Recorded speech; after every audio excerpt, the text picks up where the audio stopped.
This is the Just Steph Show, and I'm your host, Steph Palermo, your Italian Boston girl who's an empath, healer, and all-around seeker of wisdom.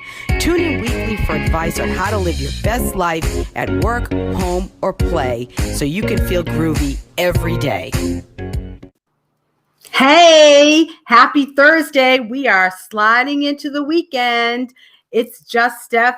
Everybody has two lives. The second one begins when you realize you only have one. We are second lifers, empty nesters, and newly single. Those starting over age 3. Your healthy, happy, hip years are just beginning. So yay. So say hi in the chat.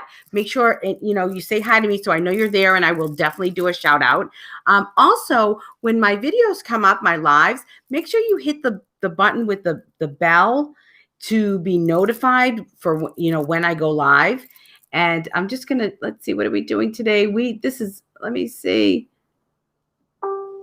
There we go. So this is dating advice for second lifers, and it's the Just Steph rules of dating. So how's everybody doing in the dating world? Hi, Gail. Gail, this is great. This is gonna be great for you because we talked a little bit about this earlier this week. We sort of touched on it.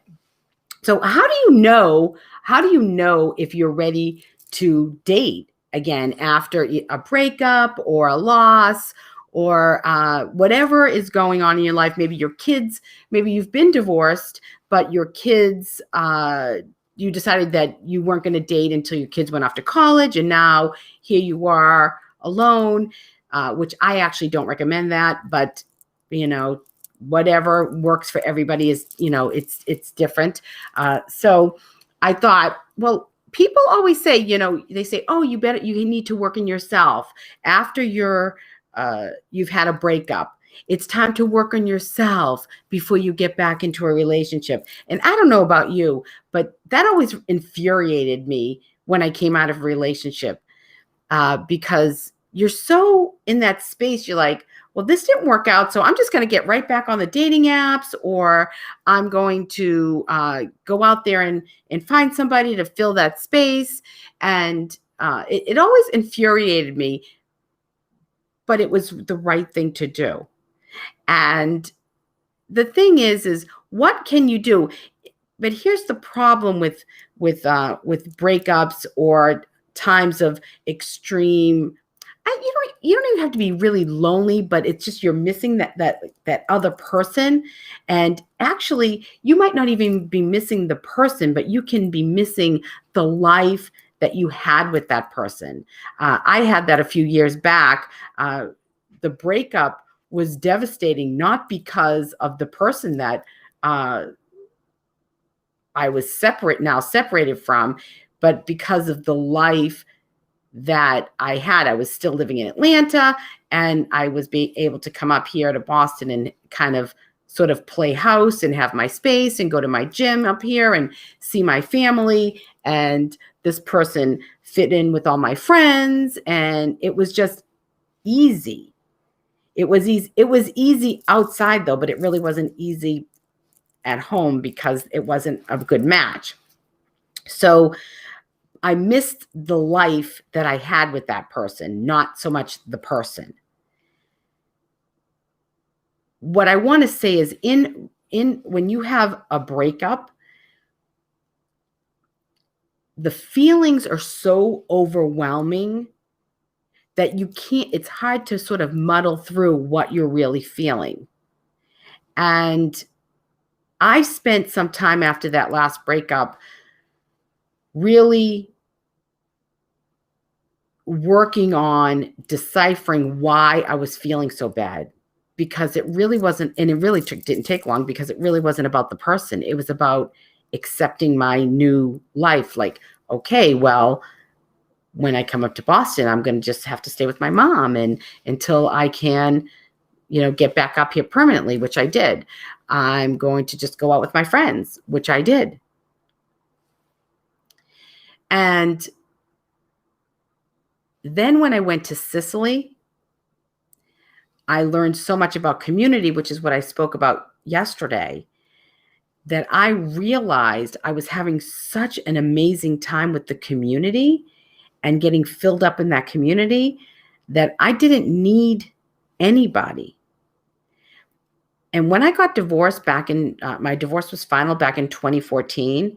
I said, I was living in Atlanta. I said, okay, I'm going to just go through every person in Atlanta, every guy in Atlanta, just have a date, dinner dates here with, and I'm going to find my guy, because I had felt so lonely from my marriage. My marriage was lonely, and I felt very alone from my entire life, from my teenage years, because I didn't really date when I was a teenager. I was insecure, overweight. I had my limb difference. I didn't feel beautiful, and I didn't have the same kind of, sort of what I call, that high school life where like the girls are really cute and they are a teenage, they're cheerleaders and they go out with the football team, and sort of that idealistic high school experience with the whole dating and all of that. I didn't have any of it.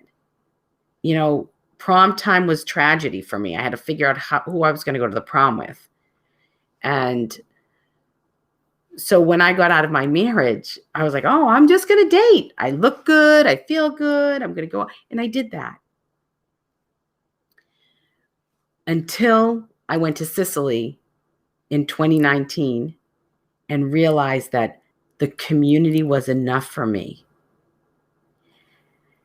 And this is what the working on you is about. It's figuring out why after a breakup you feel bad about the breakup. And yeah, you miss that the warm body. There's no doubt. But you may not even miss the person.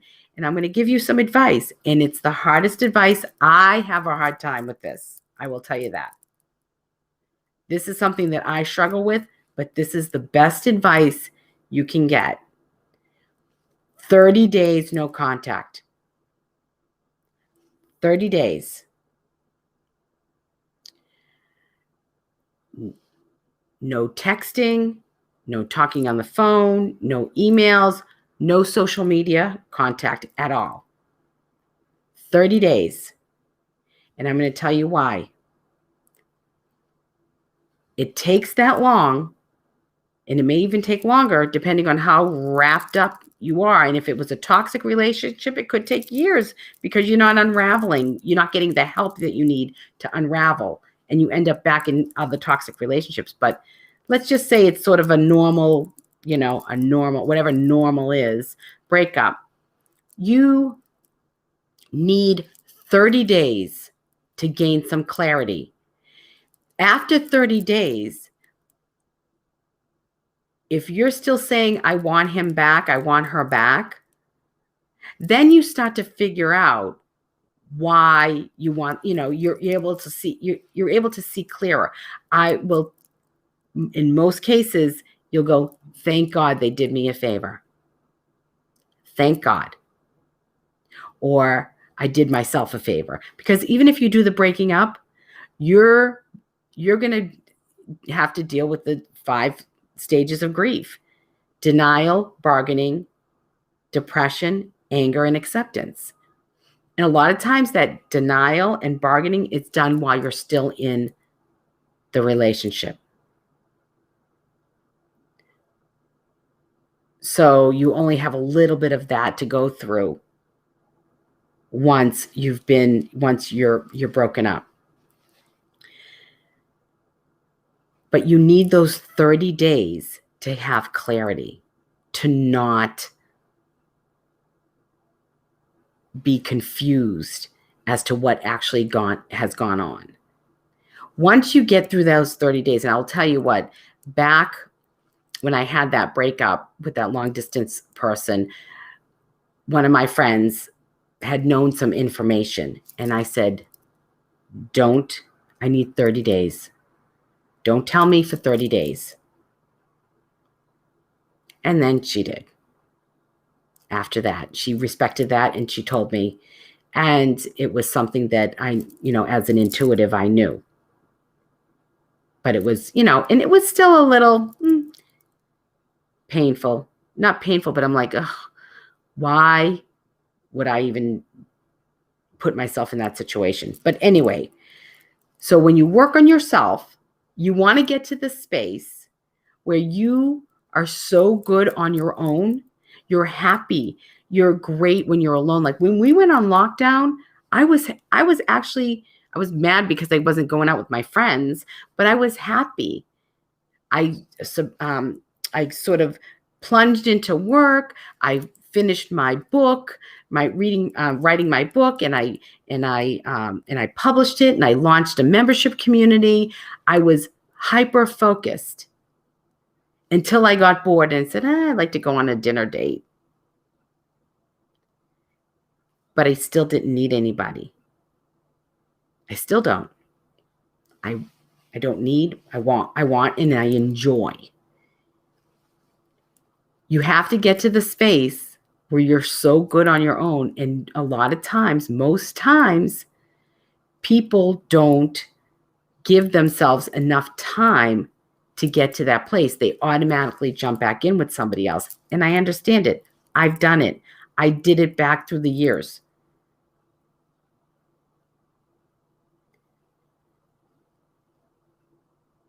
Which is probably why working with somebody like me could help you through that transition time and into a new life and getting you back and ready for, to receive somebody amazing in your life. However, I'm telling you, on your own, you can do this. And if you want to go on dates to sort of distract, be very honest with yourself and the person that you're dating that you're not quite ready for a full-blown relationship. The problem is most times you're very vulnerable. And if that other person shows interest and is kind to you, you might sort of latch onto it. If you can keep a level head and you want company, you want to go out for dinner, just have a little fun, go out dancing or whatever you do, then okay, but be clear with your intentions. Clear. I say better is to distract in other ways. Friends, family, go to the spa, cook, do things that fill up your cup to get you through this time. And then you'll get to a space where you start to feel better about being with yourself all alone. And when you do that, and when you're happy there, you might even get to the space where I was at before I met Jimmy, was like, my house is nice and clean. I don't have any mess. The toilet seat is down. The bed is easy to make. There's no dishes in the sink. Somebody who comes here into my life better bring something to the table before they stop messing up my house. And I meant that literally and sort of figuratively. Because I don't want any problems. The person has to be worth it. Worth you sort of making those changes in your life. Worth you saying, okay, I'm ready to welcome somebody into my world. So I want you to start thinking about how you're feeling. So say you haven't dated in a really long time and you really just don't want to be alone anymore. Start making some changes in your life and in your thinking about yourself and what you're doing. Clear out clutter in your life. So like if you have you need to clean closets, do that, because energetically that makes space for somebody to come into your life. And be what you want in your world. Be the person you want to attract into your life, because like attracts like. So if you want somebody who's happy, has a great sense of humor, has has a good job and is financially secure. Be that person. Be the person who takes care of yourself, because you want somebody who takes care of themselves. This is important. This is all about working on yourself to receive the person that's meant for you. It's about changing your mindset about you, about your life. It's about enjoying every moment, even though you're not exactly where you want to be. I had a friend back in Atlanta who was miserable because she didn't have, somebody in her life. Beautiful, beautiful girl. Great catch.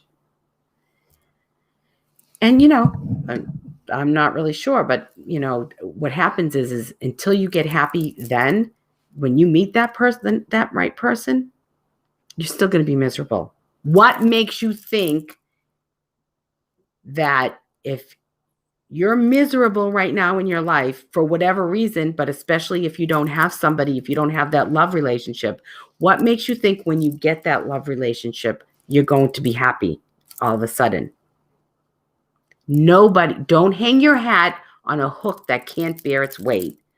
That means your happiness cannot depend on anything external. Because the external stuff, if your happiness depends on your external world, it's like the weather. It changes like the weather. One day it's going to be sunny. One day it's going to be rainy. One day it's going to snow. One day it's going to be icy. One day it's going to be super hot. One day it's going to be windy. And sometimes it'll be a perfect day. That's what it's like to be dependent on the outside, something outside of you to be happy.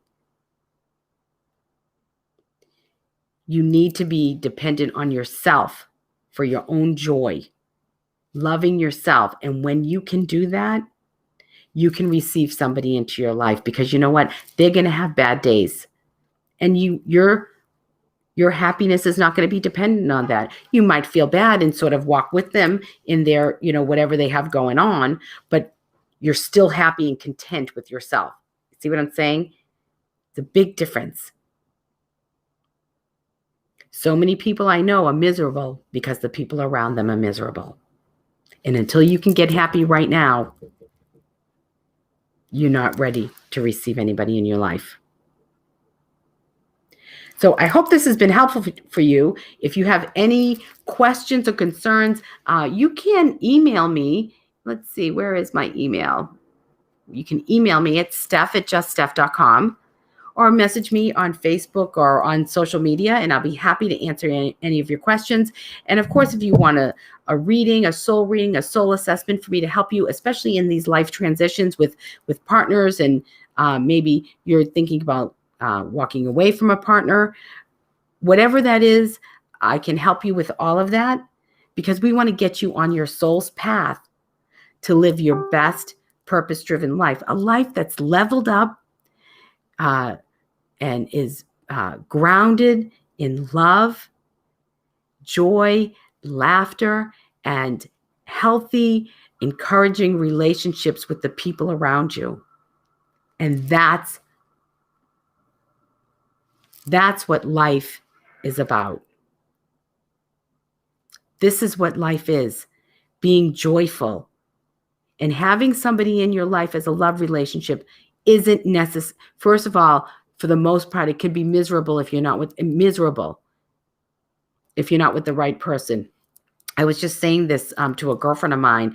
I said, guys are pains. They're just pains in the ass. They're just, they're just a pain in the ass to have around. I said, I gotta say, Jimmy makes my life easier. He makes my life easier. It's nice. I'm like, where are you? I'm like looking to hang out with him because we laugh and it's nice. Do you know how long it took me to get there? because I had to get this stuff right, or at least be on the road about, with what I'm talking to you about.